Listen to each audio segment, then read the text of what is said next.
fourth pride is on the move. Raptors hover over a withered carcass. But there is scent of fresher meat in the wind.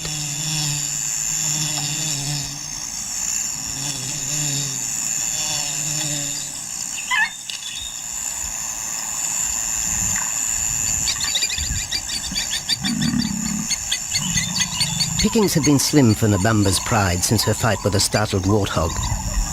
The lioness is limping from the encounter. And even the pride's big male, Jabu, wonders when his next meal will come.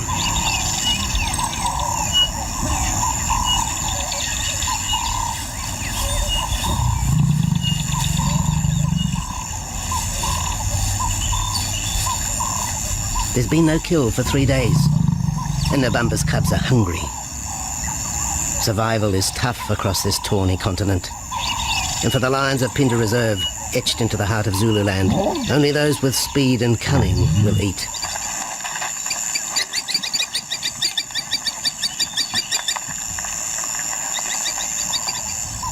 For this pride anyway, it's been a long time between meals.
Jabu had waited too long for his lioness to feed him. Overnight, his stealth carried him into the path of a careless zebra. The rest of the herd is still skittish. One animal had already lost his tail to a hungry pride, but for the dazed stallion, it was all over in seconds.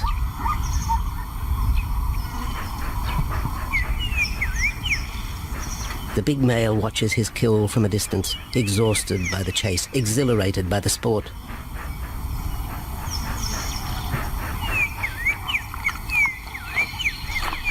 Jabu will feast later. Tired from the hunt, he needs to rest.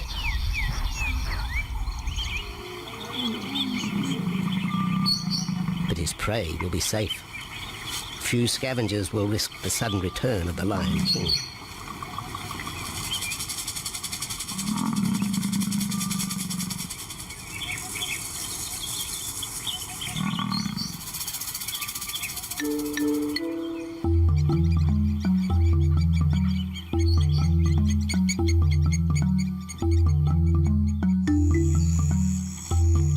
Zulu trackers follow the spoor of Nabamba's pride across Mziki Marsh.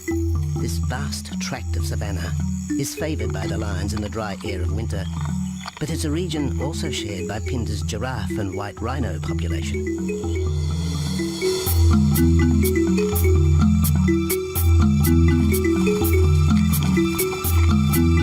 Through modern times, most of southern Africa's wildlife has been ravaged by hunting and habitat loss. Farmland, overgrazed and buffeted by domestic stock, has ripped the heart out of the original bush. The open, broad-leaved woodland, acacia bushveld, and wetland habitat had all but disappeared, taking with it the wildlife.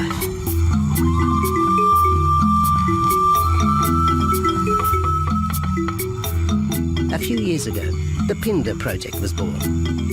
17,000 hectares of farmland bought up in KwaZulu-Natal along South Africa's eastern seaboard.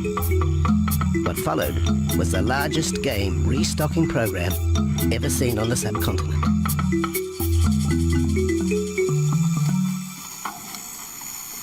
The land was overgrazed to a certain extent and it wasn't in very good shape. They put all these farms together, put a perimeter fence around it, and then brought in a lot of game. And we brought in elephant, we brought in rhino.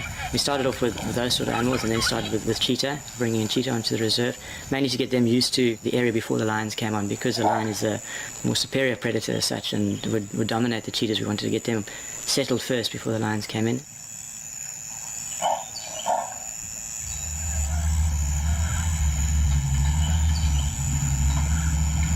Andrew Lewis is habitat manager at Phinda, one of those committed to the restoration of southern Africa's ecosystem. Phinda is the Zulu word for return, and the aim of his company, Conservation Corporation Africa, is to return the land to its traditional wildlife and at the same time restore the habitat to its original state.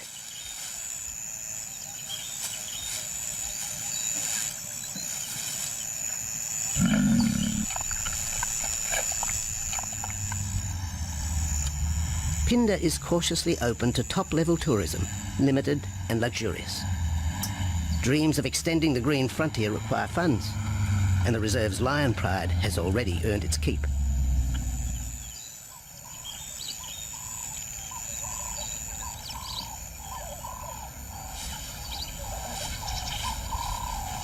The lions on this property are actually generating revenue for the property through ecotourism, and that they are a benefit to the wildlife because of the draw card. And a few animals, lions, elephants, for example, and rhinos, and possibly giraffes, but those are your main ones that people come to see. And we've been very fortunate to be able to have lions on the property, and I think those lions that we have given us amazing value for our guests, and by getting a guest in here, we're getting revenue into the area, and that's benefiting wildlife as a whole.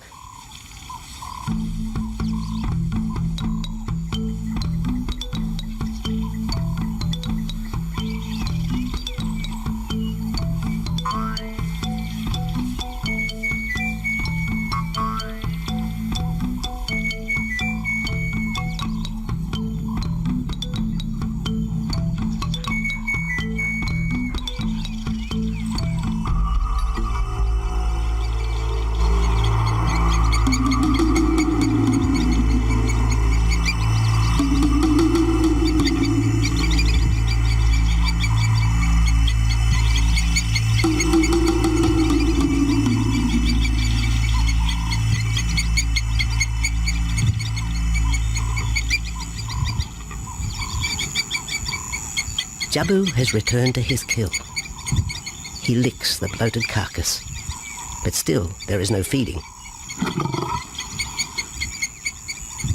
Lions will gloat over their prey, delaying the first bite until the meat ripens. For Jabu, the prospect of the meal is to be relished as much as the eventual feast.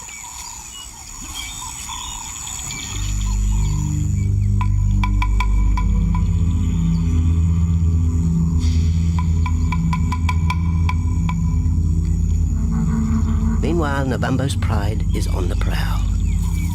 The older cubs are 10 months now, weaned, but still dependent upon Nabambo for food.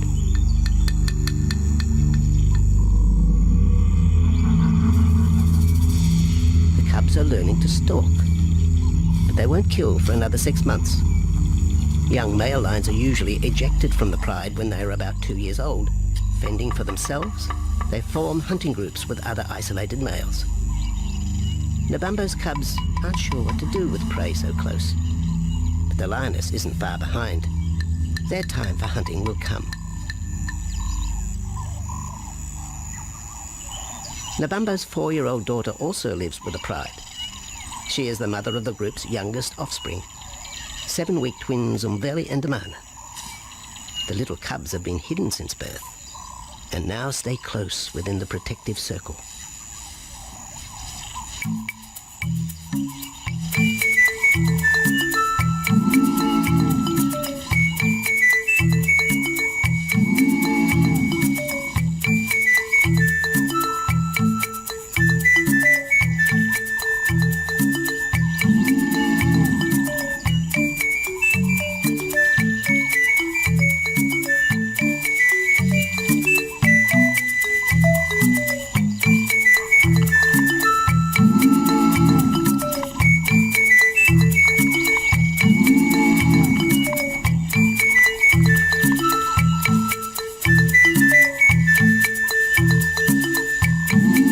Jabu has little time for his small cub, When he is older, Damana will hunt with his father, but for the moment, the big male has nothing to do with his young son.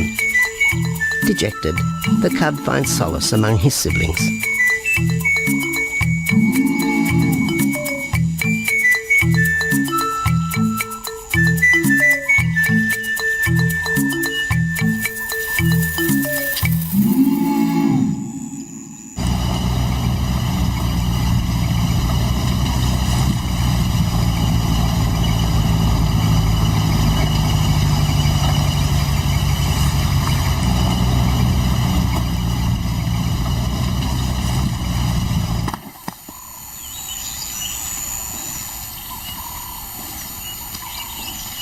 A young giraffe lies helpless in the grass.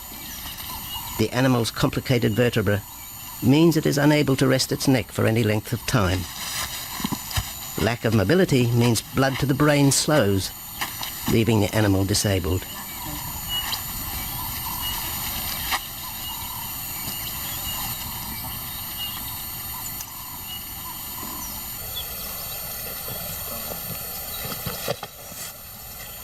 Efforts to lift the head fail, and rather than leave the giraffe vulnerable to predators, the young bull is shot by rangers.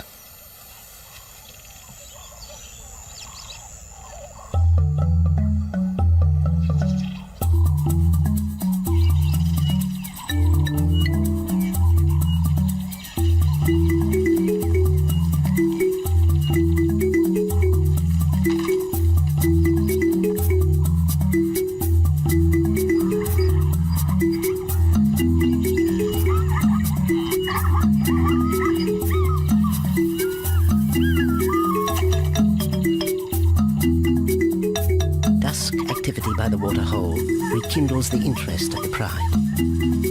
Nabambo is typical of most big cats. They conserve energy 20 hours a day, waking only to groom and hunt.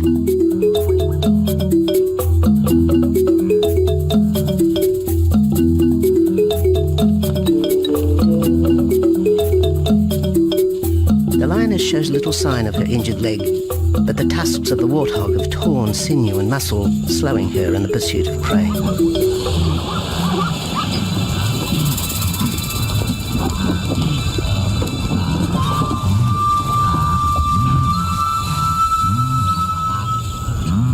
Once again, Nabambo and her pride will go hungry.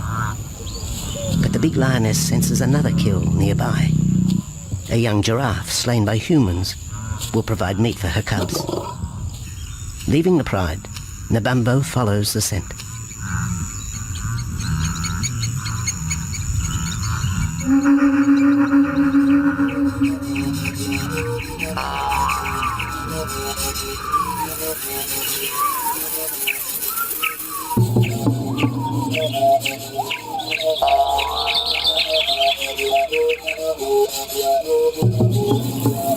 Left alone, the older cubs know the drill. They will wait for Nabambo's call to take them to the kill.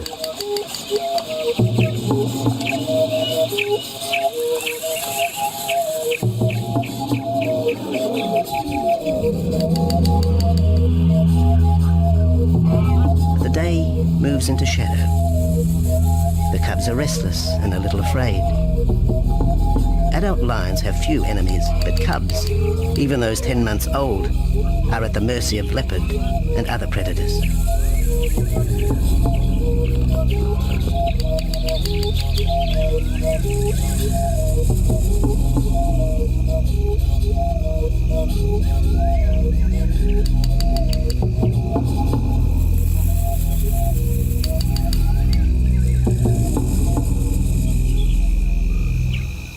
Nabambo has reached the kill, but her daughter is there first. Even though females hunt together, rivalry for the prey is fierce.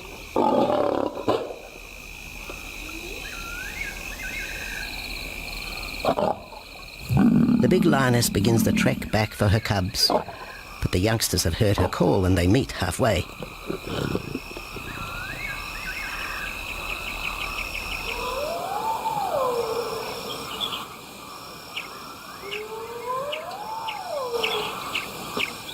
Nabambo settles herself in the long grass. The cubs are unfamiliar with her behaviour.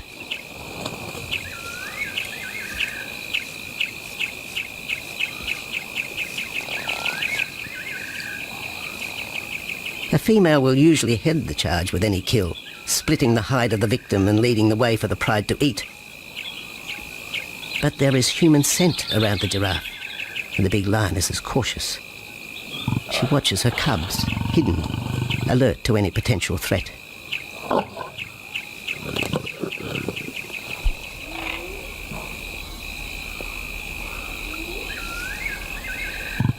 The cubs are curious, confused by this new smell.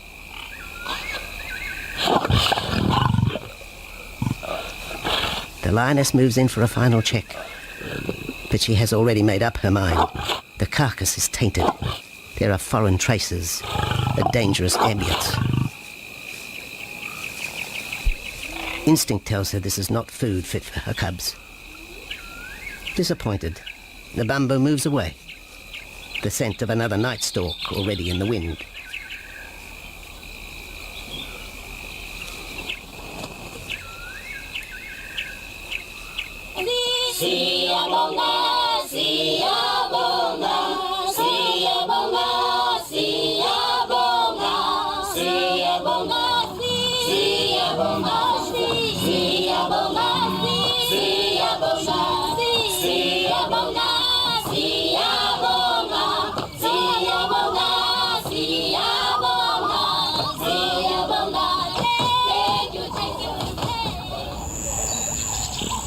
After 2 days, Jabu has returned to his kill with another younger male.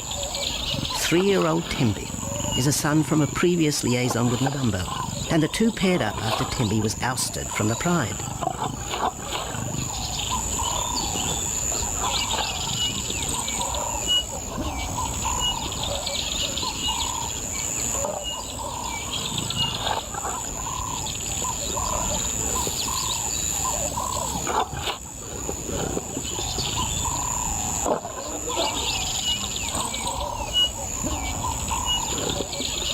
Pride males are lazy and will gladly let the females track down prey. But the theory that males won't hunt is a fallacy. Any hungry male will hunt for himself when no free lunch is provided by the lioness, hyenas or other predators.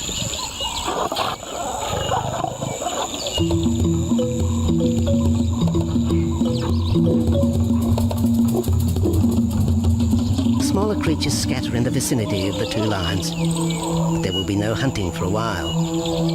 Bloated after the zebra kill, both males will sleep for the next day, oblivious of their surroundings.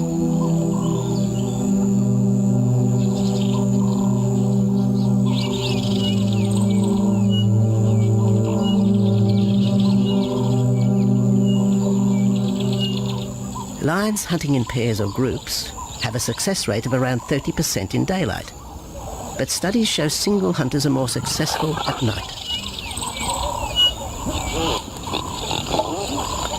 Lions are sociable cats, the only group to take part in communal hunts.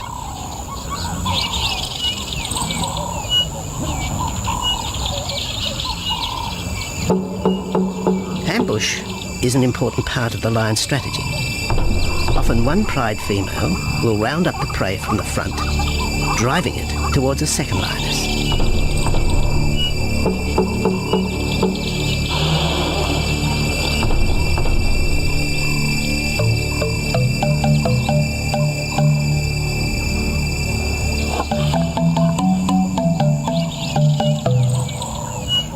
As in most cases, the pride male will only get involved if he has to.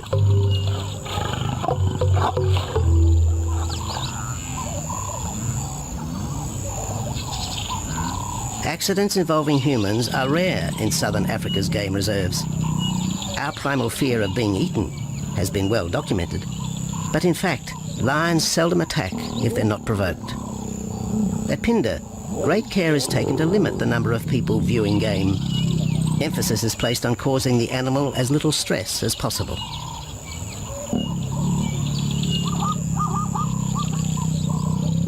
Lion isn't a part of their natural food source. They don't normally go out and hunt people. I think your lions are opportunists though, and I certainly think that If your lion is very hungry, under stress, I don't think they'll necessarily go out to hunt you down, but if you interfere with them, they'll certainly kill you. And there's a good chance they might eat you at the same time.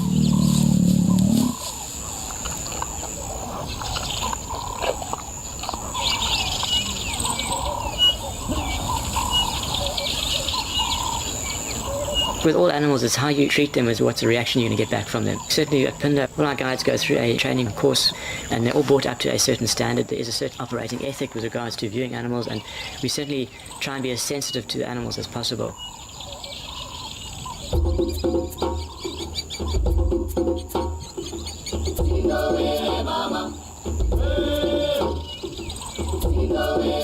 Cradled within the arms of the Yabomba Mountains and the Indian Ocean, Phinda covers one of the most diverse regions of Africa.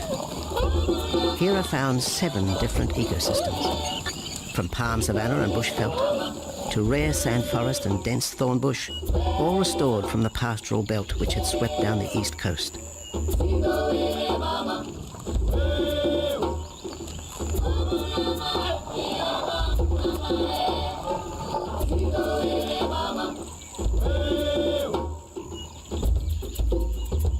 Where cotton, pineapple and cattle farms once stood, lion now roam their habitat again, alongside some traditional neighbours.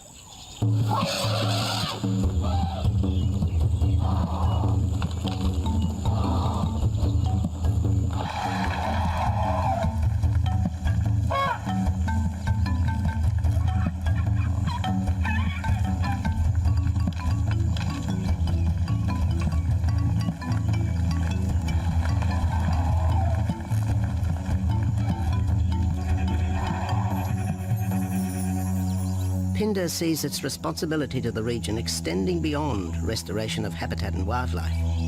It provides schools and a clinic for the local Zulu community, as well as employment. In the eyes of Andrew Lewis, essential ingredients for a successful operation. It's very important to involve the communities around your reserve because they have to benefit as well. There's no point in just taking land, get some investors to invest in it, but if you don't allow the people who are on the periphery of that reserve to benefit from it, you're going to have an immense problem with poaching, and they're going to cut your fences down, and you're just going to have an uphill battle.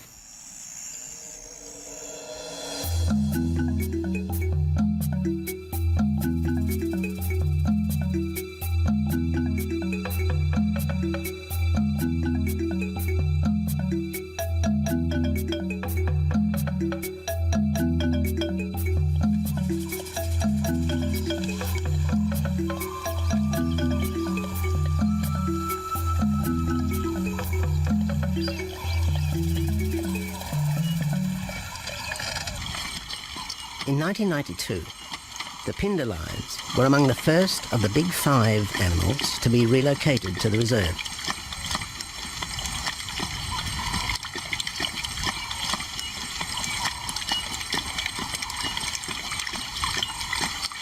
The original pride came from the northern province of South Africa, a vast scrubby region flanked by the ragged Drakensberg Mountains near the Mozambique border.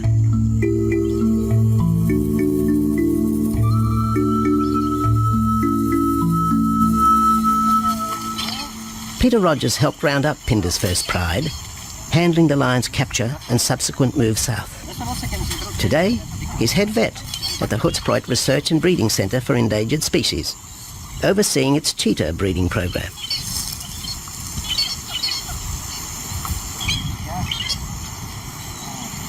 But it's the discovery of what's believed to be a long extinct strain of lion that has put Peter's centre on the map. We were involved in the rescue of these circus animals that came down through Africa and were abandoned in Maputo. We were just founded by an animal welfare group called Animal Defenders based in London, and they said, could we just keep these animals temporary? First they mentioned tigers, and then they came back and said, well, there's 6 lions as well. So we said, yeah, we could hold them temporarily just until they found permanent homes for them, but basically get them out of that predicament that they were and the shocking conditions that they were in Maputo and Mozambique.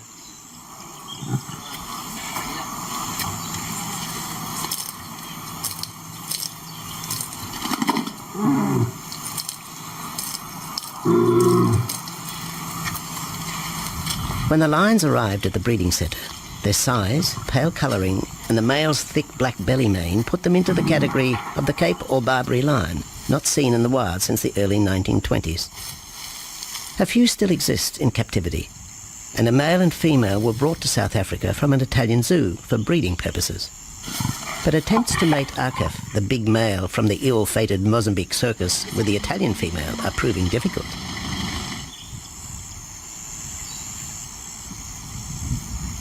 Akef is overprotective, even preventing the lioness from eating when the meat truck arrives.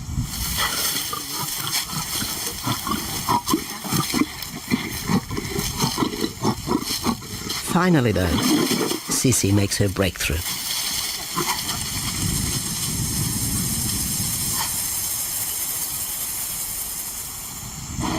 We'll see you up in the front there, Mark.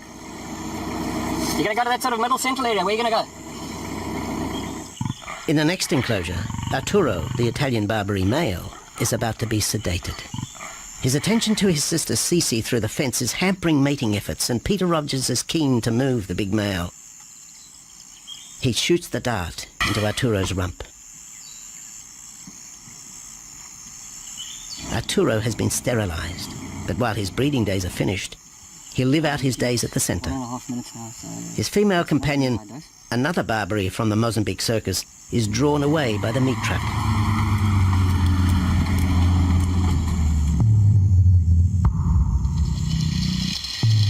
It's 20 minutes before the anesthetic takes effect.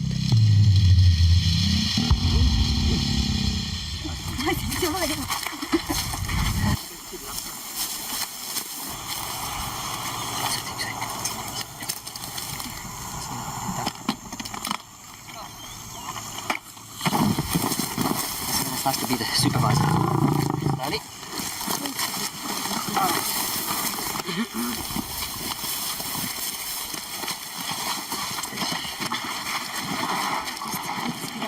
You'll need all your help at the bottom just to put him back into the cage, okay? One, two, three. Yeah.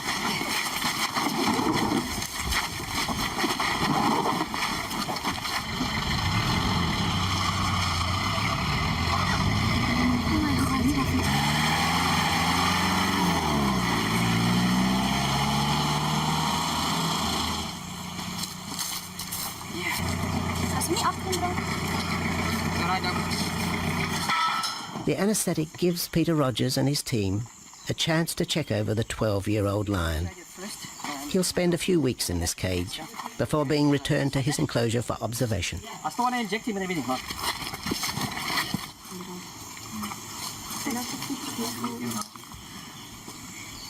It's very exciting to be part of this project because they feel that there are perhaps not many Barbaries, if any, that are really pure, that are left even in captivity. They feel that over time other animals from other genetic bases are brought in. So there's a big project afoot at Oxford University to do the genetics. So that's just getting off the ground now.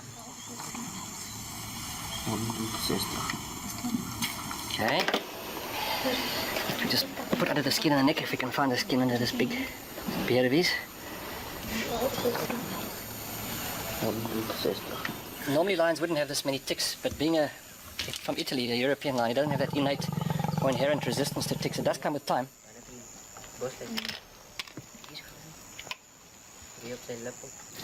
Like a bit of a bit like this. What we can do is put him in there and roll him over inside there. Immediate term now is to get these ones to breed. And we'll take it day by day from there and see how it goes. But the prime object initially was just to get these animals back into good health. And it's developed into something a lot bigger.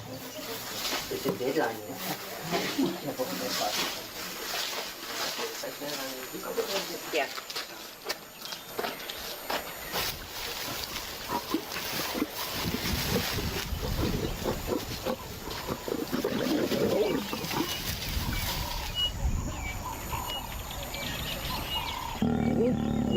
While the breeding centre's lions are healthy, it's not the case a few kilometres away in the Kruger National Park, where TB has ravaged half the population.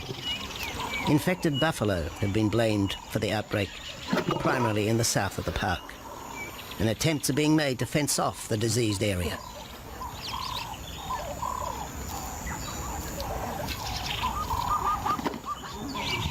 And the lions are preying on infected buffalo. Because it's an exotic disease and not an indigenous disease, the lions are totally naive and they've got no resistance to it. So it's a big problem. It's a very difficult decision to make as to what to do. It's a very topical and heated subject at the moment.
Back in Phinda, the night stalk has begun. Nabambo keeps her cubs close. They're hungry, but tonight only Impala can be tracked down, a morsel for the lioness. Food is scarce at this time of year, so the pride's territory covers a large area. Lions can only afford to be territorial where there is a reliable supply of game.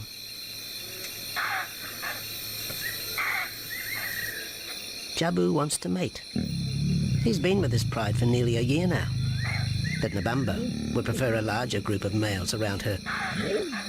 Eventually, though, Jabu will have to join forces with other males to have a chance of keeping this pride. The big male is only 7 years old and a fine specimen, weighing in at just under 200 kilograms. For the moment, he's secure. Although tonight, Nabambo has hunting on her mind.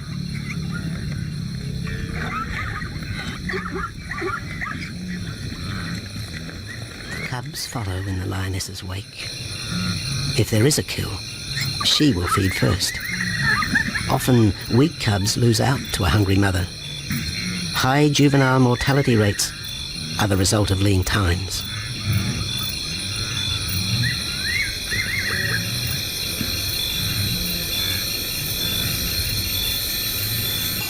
Jabu has had enough. He's been walking for hours. Sleep is more important. And the zebra he ate 2 days ago will suffice for another night.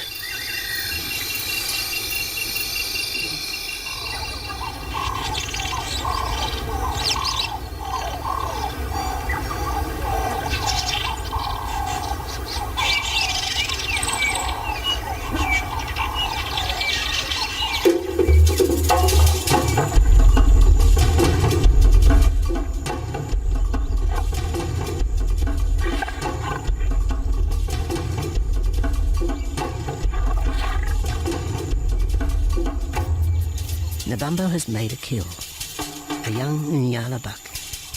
It's been 3 days since the pride has eaten, and this will provide meat for them all. But the lioness will eat first.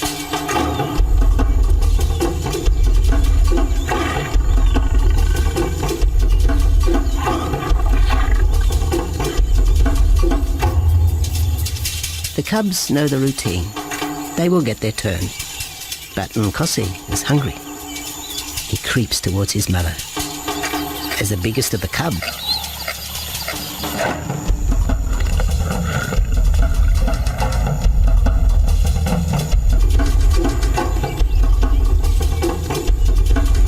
Nkosi watches. A lioness can eat more than 20 kilograms in a single sitting. This could be a long wait for the little cub.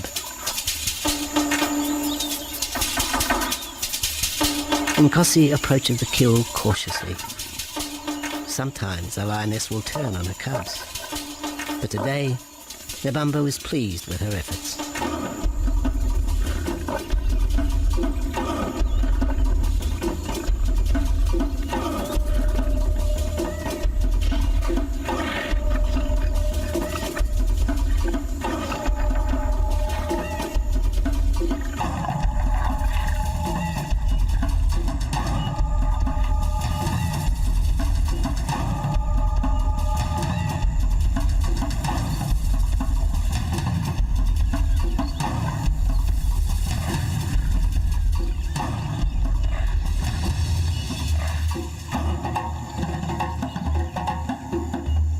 Nabambo has had her fill, for the moment anyway.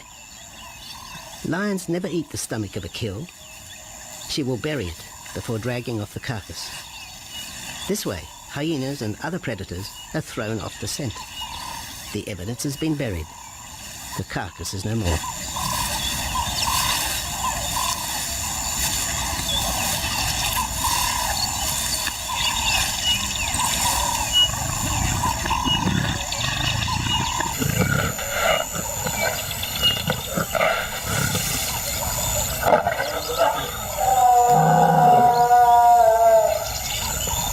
Nabambo's daughter hears the call. It is the second this morning. The first was the strangling cry of the Nyala as Nabambo broke the young buck's back. There was no struggle. The big lioness is a seasoned hunter.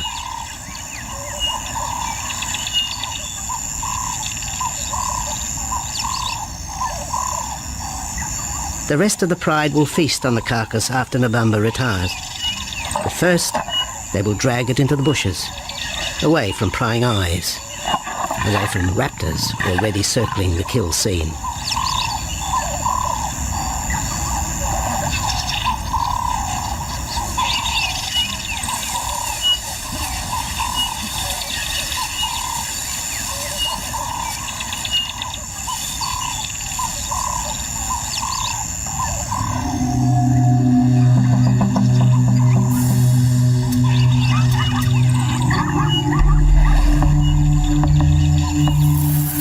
Kill has created a nervous edge. Even the hippo, its bad temper legendary, is flustered, anxious to protect its waterhole. The wildebeest are a favourite prey for lions. Naturally, they feel vulnerable. But for the pride, there is no agitation. Gorged, they will sleep for the next day. Even Mveli and Damana, the 7-week twins, have tasted blood for the first time. But it will be many months before they take part in a hunt. For the moment, they just want to play with Nkosi.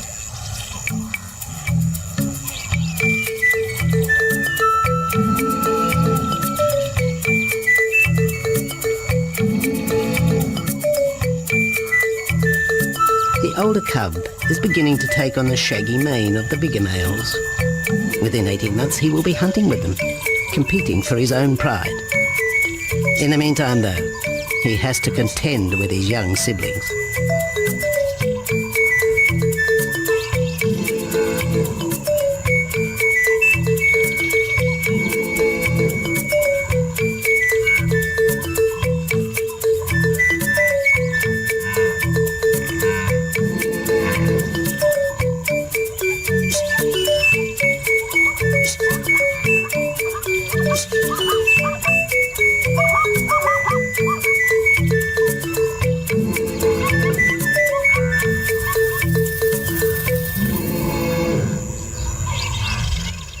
Jabu rejoins the pride.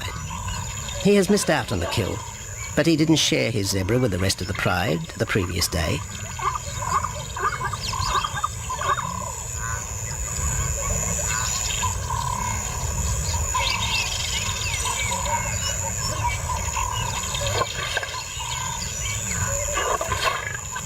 A half-hearted attempt at mating, but the big lion's attention is drawn to a curious onlooker. With the pride so close, the giraffe won't be sitting for long. Drinking and sitting is when they are at their most vulnerable.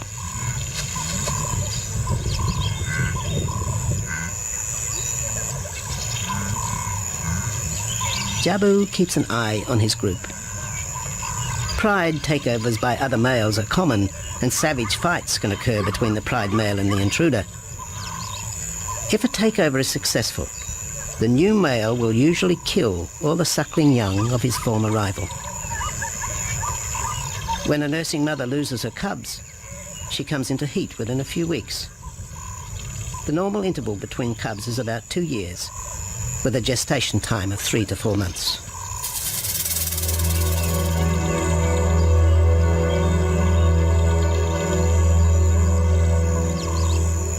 Jabu marks his territory, but it may soon be all in vain. A fresh infusion of lion genes is necessary to avoid the effects of long-term inbreeding. It's likely Jabu and his son Tembi will be swapped for males from another game reserve. This will broaden the bloodlines of future lions and avoid the genetic risks currently facing the pride at Phinda.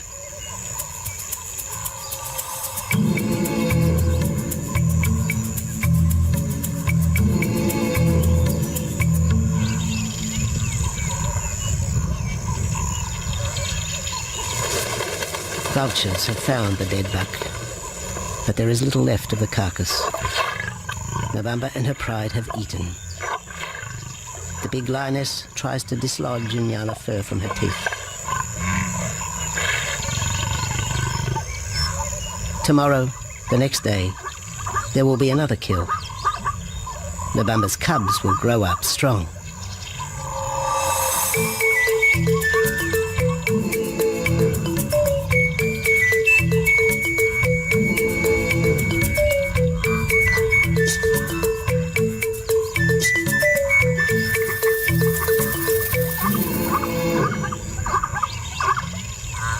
The lion is the greatest of all predators, the essence of all that is Africa. And yet, there are fewer than 50,000 left in the wild. The future for the species lies in managed reserves such as Phinda. Here in Zululand, the lion roams free for the first time since the beginning of this century. At Phinda, the philosophy has always been simple. Africa's wildlife land, undervalued and underutilized, is the continent's most precious natural resource. Focusing on the animals, their habitat and local communities is just the beginning of an African renaissance. Phinda is, after all, the Zulu word for return. Maybe, too, it's a chance for man to redeem himself just a little.